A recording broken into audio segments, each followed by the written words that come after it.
What do you think about how AI usage heavily focuses on, the development of AI focuses on Western countries, these global powers, or China? They're the ones headlining this industry. People, even 1 year ago, people never thought something that AI will create a huge divide among the nations, especially between the developed country and undeveloping countries. And I think this artificial intelligence reshape military system, arms of powerful nations. China and the US are constantly one-upping each other, but you also have Germany and the European Union really focusing on AI usage and development these days. But a lot of other countries that aren't in this conversation in the global south are being left out and being left behind when it comes to AI development and these modern technologies. Hi, and welcome to Global Watch today. And we are going to be discussing artificial intelligence or AI regulation and it's one of today's most pressing issues of the world. And what are your thoughts on AI regulation?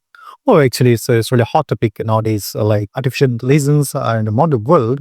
There's actually related with inventing of artificial intelligence. We never thought it may create a divide in the world. Capitalistic world, developed country, there's a huge gap in technologies. And now when it's been popular around the world, the question, especially when there's a matter of ethics in using AI, because too many people are using AI unethically and people so defaming the people's reputation, so many problems. Yeah. So I think it's really important to make some regulations internationally, nationally, everywhere, balancing everyone's matters, I think. Yeah, especially when AI pulls from international sources or from America, the UK, Australia, and that's why we need these regulations. And as you said, the debate on the ethics of AI usage. You don't debate ethics on a topic that doesn't need regulation. And you see a lot of cases, especially in South Korea, in the US, AI gets used for example, sexual harassment. Yeah, sexual harassment. Like using AI tools of people making so many pornography videos. Yeah. And it's a very noticeable issue around the world. So And we have laws against this for just videos and making that, or even drawings, but we don't have it for AI usage, which is much more realistic compared to. So that's why we need these regulations. Even in my country, like Bangladesh, there's an incident like read in the newspaper. A girl committed suicide because of AI video. It was published in social media. So people, all of the relatives, all they believe it's a real one. So actually, this isn't even the only case I've heard of like that. I've seen news stories of it happening around the world. So even many people use this air that even someone can make something like realistic with AI. Even people didn't know. So people are believing when you're making something fake. So people are really. Yeah, especially in politics, you see people doing it of famous politicians. Another reason why it needs to be regulated before people believe something that didn't happen regarding a very influential figure, like let's say a US president or a leader of a country has some AI video disrespecting another country that could spark controversy. But it's not just the ethics when it comes to what AI creates, but also the actual usage of AI has a lot of ethical debates, such as its effect on climate change and also where it pulls its resources from. And we're also seeing, what do you think about the debate with AI where it's very Western or Chinese focused in today's world? What do you think about? Actually, it's a debatable matter as well. But as people think that the artificial intelligence is center based on Western world, like USA, you can say like people. So and Western world is in investing a lot of money. If you compare with the global south, I think so it's a huge. So what do you think about how AI usage heavily focuses on, the development of AI focuses on Western countries, these global powers, or China? They're the ones headlining this industry.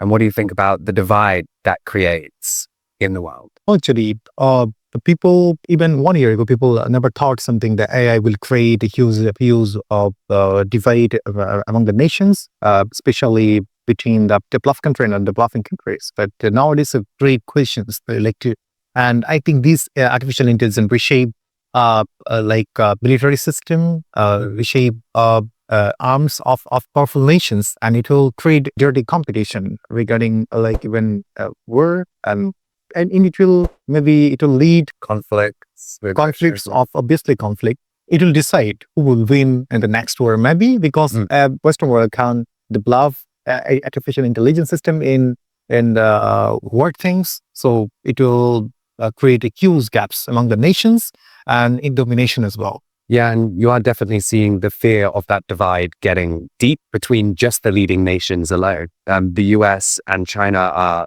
going at it in that trade war, and AI is a clear defining factor of this modern trade war where China and the US are constantly one-upping each other. But you also have Germany and the European Union really focusing on AI usage and development these days. But a lot of other countries that aren't in this conversation in the global south are being left out and being left behind when it comes to AI development and these modern technologies. And in this division actually will lead to the frustration to nations, I think, under the bluffing country like India, Bangladesh, and so many countries. I think in this case, it will create some political divide as well, political conflicts among the nations internationally as well.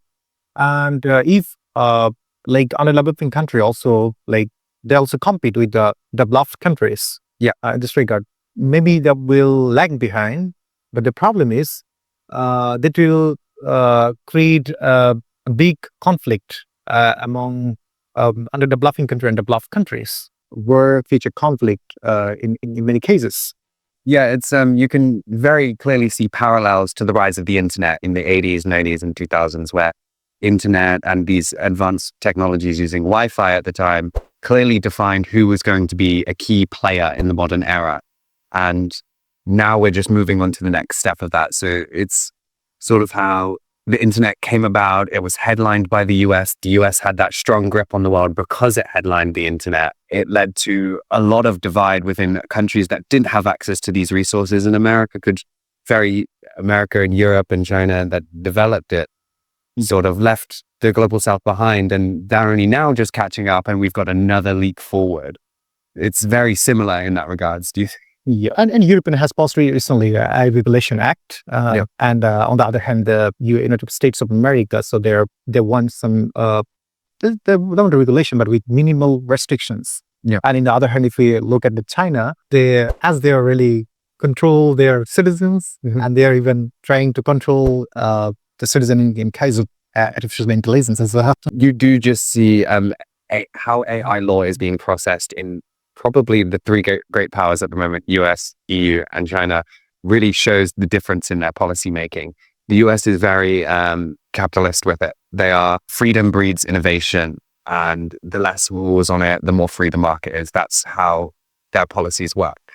But there's a lot of debate if that truly works. But then you have the complete other end of China, which is China, which is very government controlled, government focused, much like they are with their internet policies.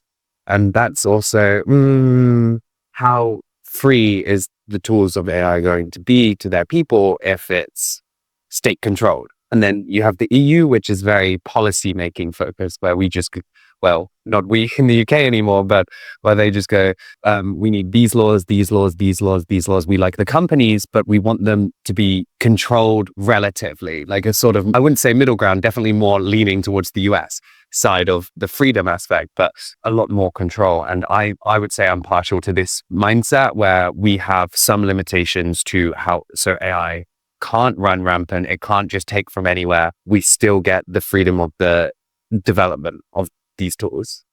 Yeah, obviously. One is noticeable point to me, like as artificial intelligence is developed country based, they're controlling artificial intelligence, and people like the underdeveloping countries, citizens, they're using artificial intelligence and they're sharing their information. So I think there's a threat, there's a possibility to being under surveillance of the developed country and by developed countries. What do you think? Yeah, 100%. It's when you share information such as on the internet or with AI between different powers, different nations, you have that risk of a more powerful one, a more influential one really taking over and just taking the information and running with it. You also see, especially with the global south and developing countries, despite maybe giving up information, giving up resources for the development, they're not exactly being represented in the usage. You see a lot of whitewashing in the tools. You see a lot of erasure of languages and culture, also butchering, especially of non-Latin writing, even Chinese or any alphabet that isn't the Latin lettering, really gets butchered by AI usage because it's not trained on other cultures yet. It's very Western focused. That's not a good thing, really, especially if we want to have it used for improving the world. Yeah, especially in the globalized world, people are thinking globally. All the citizens are many educated modern citizens are thinking they're as a modern citizen, globalized citizen, rather than being only just extreme nationalist, isn't it? Yeah, yeah. It really influences the AI as well that you are saying as a globalized citizen. It should be like diversified, and it should be included many languages. Always it's included, but not is it maybe it's modern countries based, like Western based, maybe I'm not sure. So I think it will be focused on the many localities, many nations, as if it can seem like it's divided as well, like many other technologies. Yeah, there's always going to be, with new tech in the world, it's going to influence different places at different times. And unfortunately, we are going to see that divide, but we need to realize that that's there early on, such as this stage with AI, which is very early on, and go, there's a divide, we need to fix this before it deepens and gets 10 times worse a decade down the line. And it's really hard to fix it.